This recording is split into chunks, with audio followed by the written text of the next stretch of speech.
Good morning, Facebook, YouTube, and Twitter. This is Rich again, back for your first video blog of the day for Sunday, July 12th, 2015, around 8:02 in the morning, Billerica, Massachusetts. Nice and sunny out today, a little hazy and hot. Going to be about 90 today, but humidity is going to be a little sticky but tolerable. Some news to report. Boston Red Sox beat the New York Yankees by the score of 5-3 last night. Mahogany Valley beat the Lowell Spinners by the score of 6-4. And that's about it on the news for right now. My first video subject of today is a continuation of top 10 list of everything and anything. I've reached the top 10 worst gimmicks in WWE history. The world of sports entertainment had some great gimmicks and sometimes not so great gimmicks. And here are the 10 worst gimmicks in WWE history. Number 10 on this list is Akeem, the African Dream, the one-man gang. Played Akeem, who was claimed from deepest, darkest Africa and stuff like that. He was a Jaisovo. He was managed by the Doctor of Style. Slip might be a little bit of an inside joke to the American Dream, Dusty Rhodes, but the Akeem gimmick was awful in my opinion. Number 9 on this list of the worst gimmicks in WWE history, the Gobbledygooker at Survivor Series 1990. A big egg was. They were promoting a big egg. Who was going to come out of it? Could have been a very big surprise. Maybe a debuting superstar from WWE. It just turned out to be a turkey called the Gobbledygooker, who was played by Hector Guerrero. It was awful. It was one of the worst things ever. Number 8 on this list of the worst gimmicks in WWE history, Jimmy Jack Funk, who claimed to be a brother to Dory Funk Jr. and Terry Funk. Actually, when Terry Funk left the WWE in 1986 and in the middle of a feud with the Junkyard Dog, the WWE brought in a wrestler called Jimmy Jack Funk, who was Jesse Barr in several regional territories. They put him in a kind of a half mask because the girls thought he was so good looking that they didn't want to scam. Plus, he was supposed to go to the Olympics in 1980 and stuff. But this was an awful gimmick for Jesse Barr after Dory Funk Jr. left the WWE in the fall of 1986. Jimmy Jack Funk became a jobber to the stars for about a year before he left. Number 7 on this list of the worst WWE gimmicks of all time, Manta, half man, half beast. It was an awful gimmick. It was a 400-pounder. It was just a ooh, and then he would do oh. He was giving Jim Cornette as manager, but he got a little bit of a push, not big push at all. He only lasted 6 months in the WWE, 1995, and it was awful. Number 6 on this list of the worst WWE gimmicks of all time, the NWA faction around early 1998 in the WWE.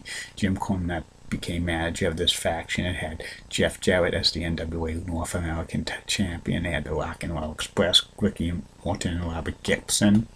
They had Barry Windham in this group. Eventually they had New Midnight Express, Bart Gunn and Bob Holly, and then they also had Dan the Beast 7, but this the NWA faction was awful. Probably a way to embarrass Jim Cornette and stuff. Maybe this was a knockoff of the NWO and stuff like that. There was no hostile takeover by the NWA and stuff like that. Number 5 on this list of the worst gimmicks ever in the WWE history is Rocco. Rocco was a mannequin that was the Legion of Doom found in Chicago and stuff like that. Paul Ellering did Venturo's classes to do the voice of Rocco and stuff like that. They said the Legion of Doom lost its edge and we found Rocco and he was a guiding light to them, but it was a very awful gimmick. This happened around 1992. I heard Hawk hated the gimmick so much that he quit the promotion.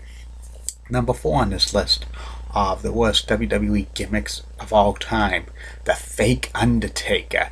Around the spring of 1994, they were promoting stuff promoting everything, like The Undertaker was spotted here and there and everywhere, and they had the $1 Million Man Ted DiBiase that he could deliver on the Undertaker because he brought him into the WWE in 1990 at Survivor Series.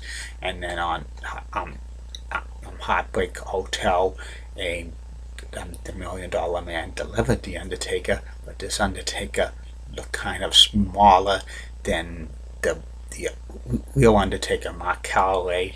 He looked, very small and stuff, and he looked like very green and stuff. It was primetime Brian Lee who dyed his blonde hair, to the color of the Undertaker and stuff like that. It was awful and stuff.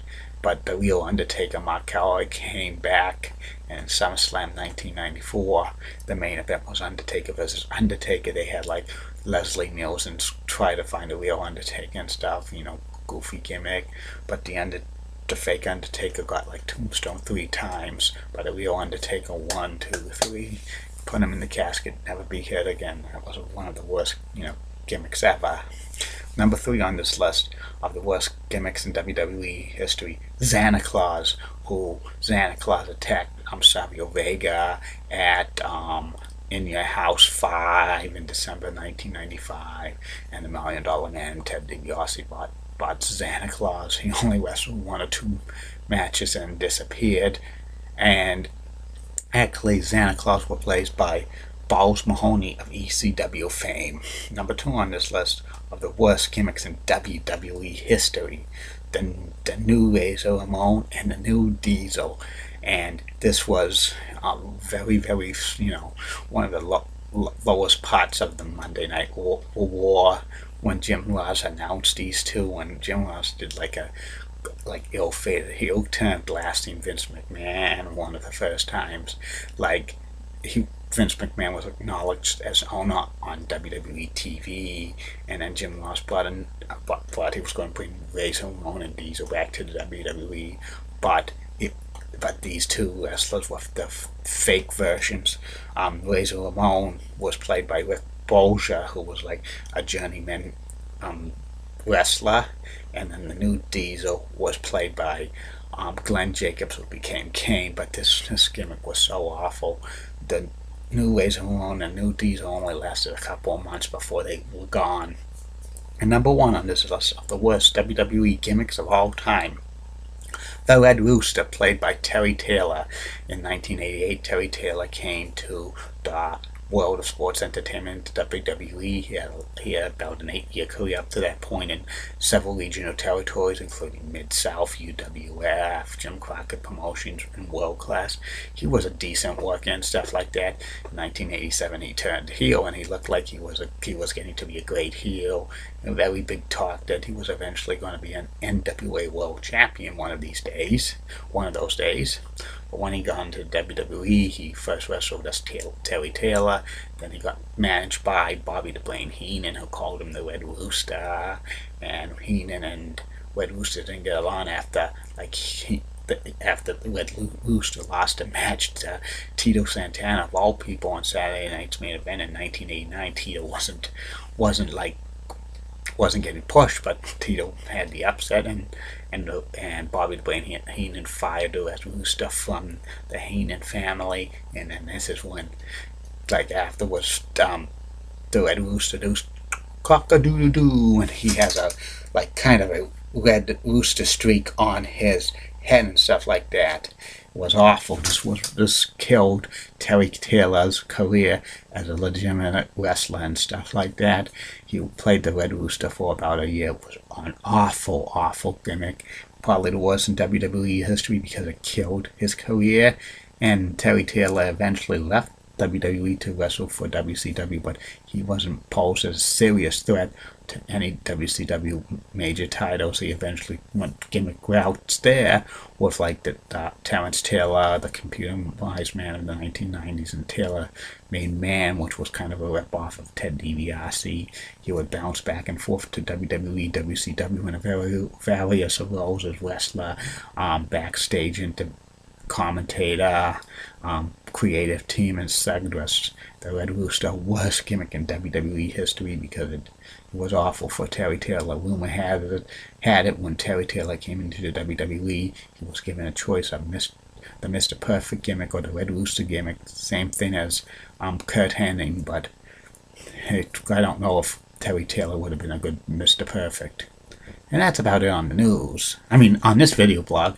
Be back later. Facebook, YouTube, and Twitter. 2 more video blogs. First video blog will be about the mid-season report of Major League Baseball in 2015.